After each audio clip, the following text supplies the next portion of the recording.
রিংগুলো আছে সেই রিংগুলো ঝালাই করে লাগাতে হবে। সম্পূর্ণ ভিডিওটা তোমরা দেখো, সামনে দেখতে পারবে কি করে রিং করাতে হয়।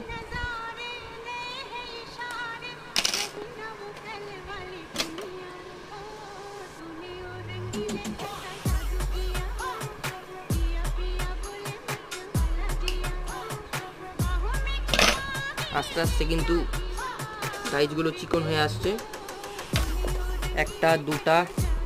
একটা দুটা তিনটা চারটা পাঁচটা ছটা হলো। 7 নম্বর রিং বানানো চলছে।